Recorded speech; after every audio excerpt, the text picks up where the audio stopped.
He came through, causing him to step up and move. You want to start that way? We can go. I'll turn up on you.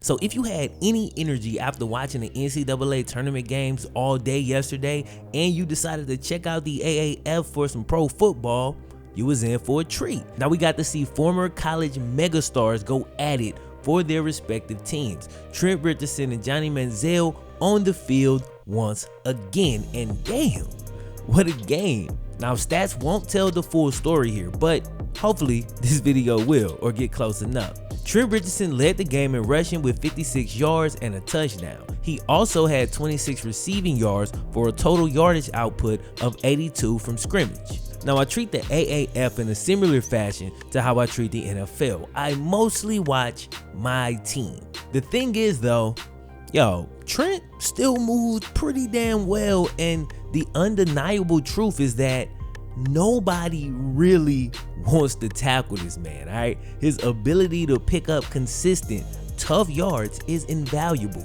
Remember that you have to go for 2 in the alliance after every touchdown. Trent not only scored a touchdown, but also scored 2 two-point conversions, where many teams have to get a little bit creative in order to convert those.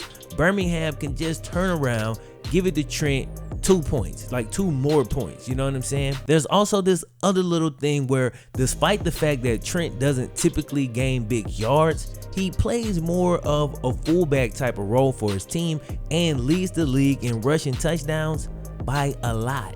He's got 10 TDs on the season, and the next closest guy has half of that, okay? Further evidence that nobody wants to tackle this man in short yardage situations.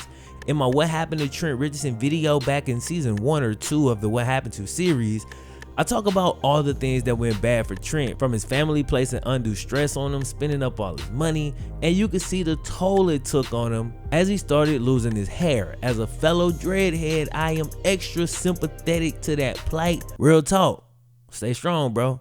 Now, I was hesitant to hype up what Trent's been doing in the AAF, as I didn't think his yardage stats from a yards per carry standpoint and a yardage gain standpoint were very good based on the amount of carries he gets. And honestly, from that standpoint, still not very good. But again, he's playing more in a fullback type of role.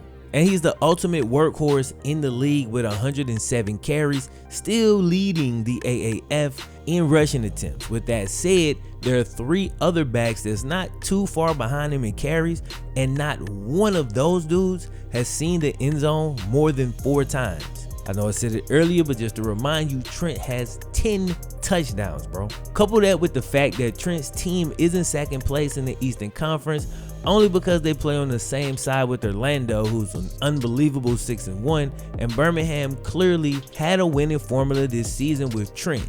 With that said, it's time to talk about the other guy that was on the field last night. Johnny Manziel was the reason many people watched the game last night. The fact is that everywhere Johnny goes, he brings a bunch of hype. With that hype comes a bunch of unrealistic expectations. He then gets hate for bringing said hype, but you gotta understand that the dude is just mega famous or mega infamous or whatever you want to say. So if he's playing football somewhere, people are gonna watch. The truth is, those people should not have expected that much, all right? It's week 7 and everybody on the field has been playing and or practicing all year, not to mention training camp, etc. Johnny has practiced with the team for a full 3 days. 3 days of practice, bro, before making his debut. And I know this isn't the NFL, but check it out, bro. These dudes ain't no scrubs out here. This is pro football. 3 days of practice to go out there and play against guys in mid-season form with brand new teammates that you just met this week, not an easy task. With that said, I thought Johnny looked pretty good in limited snaps. He went 3 of 5 passing, so as you can see, he didn't play very much, and he was honestly really on point with his passing. His first throw was a deep corner route over the shoulder, very tough throw, dropped it perfectly in the bucket, but the wide receiver completely sold and dropped the damn ball. He came back a little bit later and completed a 36-yarder. This pass was not on point. The wide receiver got wide open on the wheel route, but Johnny underthrows the ball, because if he throws this one correctly, That's a touchdown. He also looked pretty good on the ground, making guys miss and getting rid of the ball. He had 2 official rushes where he gained 20 yards, and the Memphis run game was so deplorable, by the way. Those 20 yards gave Johnny the most rushing yards on the entire team in 2 carries. Yeah. Now, Johnny definitely looked a bit flustered at times, but he was still able to make things happen. The protection was good on his first few series, and it's hard to tell from just watching the TV angle, but it looks like it was very hard for Johnny to anticipate his throws. Again, he has no timing with these receivers. A lot going on in his head as he's trying to remember all the plays and all the route combinations. And I'm pretty sure that on some of those early scrambles, he probably had a guy open, but was unable to see it in time. But that'll all come as he goes back and analyzes the film and gets a little bit more used to what he's doing. Now, the thing is, Johnny was never meant to come in and just replace Brandon Silvers for the rest of the game. But when the coaches pulled him out of the game after 2 drives or so, and they put Brandon Silvers back in to close out the half, Brandon Silvers is the other quarterback, by the way, Brandon gets booed. And I thought that really sucked that they booed that man. I know everybody was excited to see Johnny, but Brandon Silvers definitely did not deserve to get booed. He had played well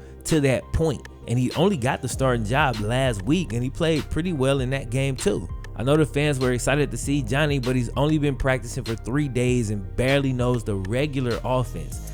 Definitely doesn't know the 2-minute offense. Turns out Brandon Silvers actually came back and ended up playing hero, throwing a touchdown in OT to give Memphis a win over the heavily favored Iron. Lastly, it was hella cool to see Johnny's reaction after the game, even after being pulled out and Brandon Silvers coming in and playing hero. Dude celebrated as if he's just a part of the team, which he is just a part of the team, and he can't help the fact that he's hyper famous or infamous or whatever. So that was a really dope moment, and he also mid-game gave us a semi-Malik Henry moment. The first penetration there by, it looked like Jake Payne as he came through, causing him to step up and move.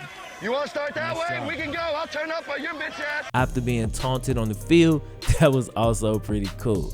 Anyway, that's all I got for y'all today. My name is Flimlo Raps. Don't forget to like this video if you like it. Share this video. I'm gonna holler at y'all next time. 1. Yeah, I'm no quitter, 'cause I'ma go get it.